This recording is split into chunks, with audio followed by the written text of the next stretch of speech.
boys and girls. Guess what I got? I just got an envelope with this book inside of it. There's a letter in here. It says, "To Miss Lily from Mrs. Barge."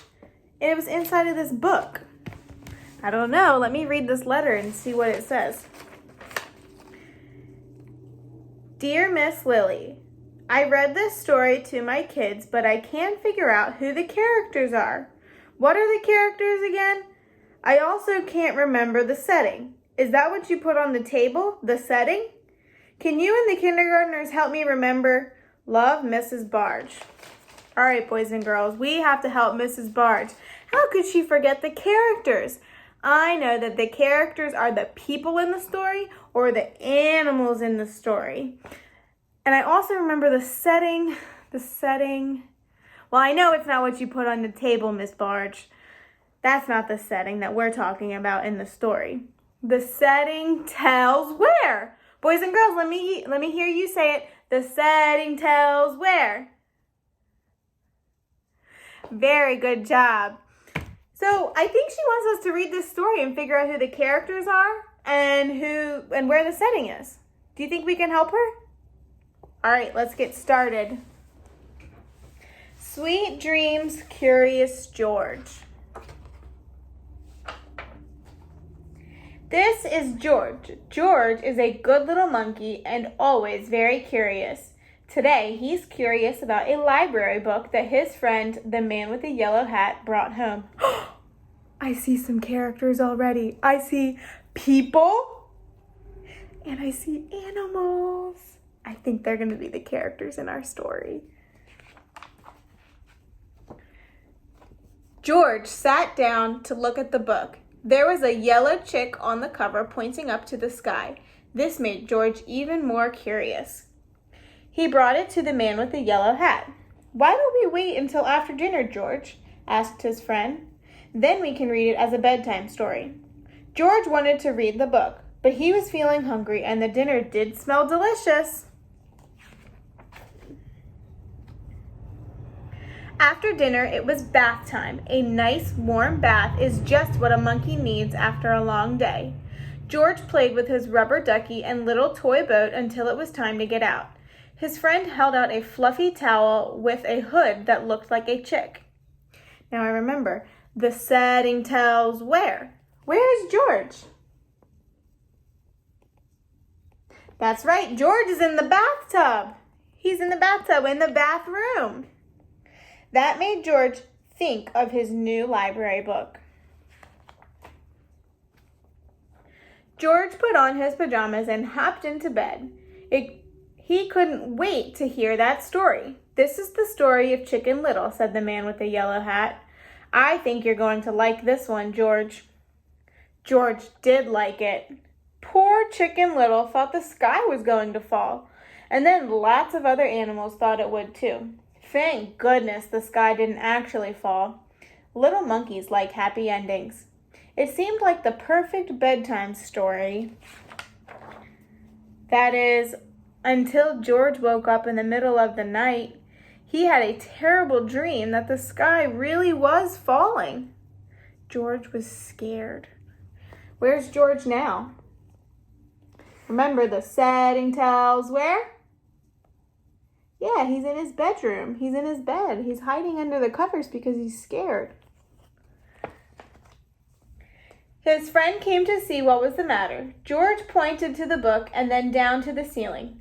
Don't worry, George, it was just a dream, said his friend. The sky isn't really going to fall. Let's try to relax and get back to sleep. First, the man with the yellow hat brought him a cup of warm milk. Warm milk always makes me feel sleepy, George. It seemed to be working for George, too, until, oh no! The warm milk spilled all over the place. After cleaning the mess, his friend got another book to read. The story was about a train that had to race along the tracks to deliver a special package to a little girl. It was very exciting. George was even more wide awake now than before.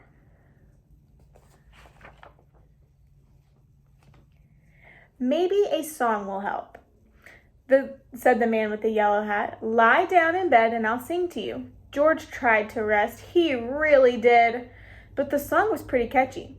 First he tapped his toes slowly, then his whole body wanted to dance. He got up and bounced on the bed. His friend said.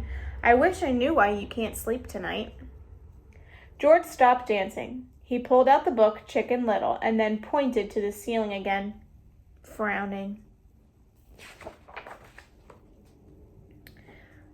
Are you still worried that the sky is going to fall? His friend asked. George nodded. He just couldn't get that dream out of his head. Said his friend. I have an idea.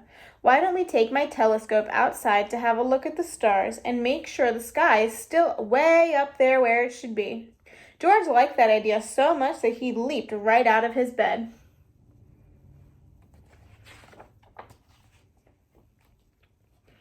It was chilly outside, but it was very nice to be out in the dark of the night, too. The stars were still up in the sky, far, far away. The man with the yellow hat had set up the telescope and showed George how to look through it.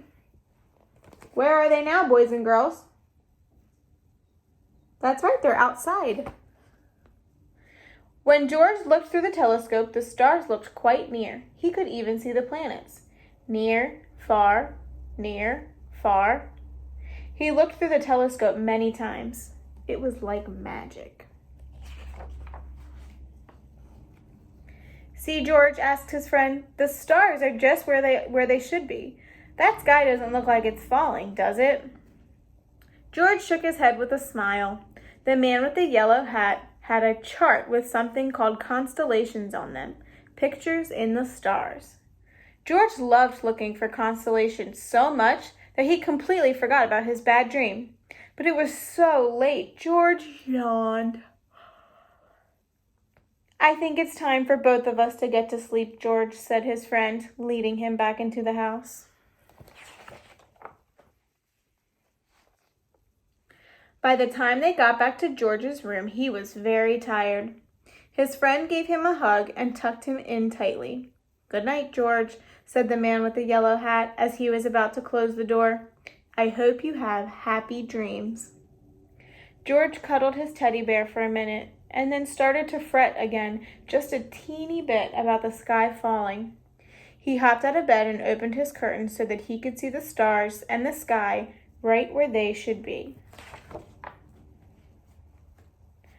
As the starlight streamed into his bedroom, George snuggled down deep into his blankets and fell asleep. Sweet dreams, Curious George. After we finished reading that book, I started to think, what should I tell Miss Barge who the characters were in the story? Do you know who the characters were? Let me go back and check.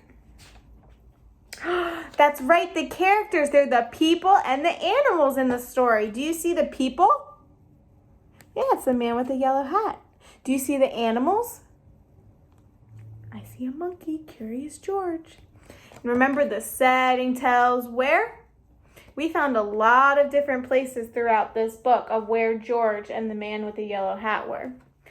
I hope you enjoyed our story, boys and girls. I have an activity for you to do so you can help you figure out where the setting is in the story. I hope you have a great time. Have fun.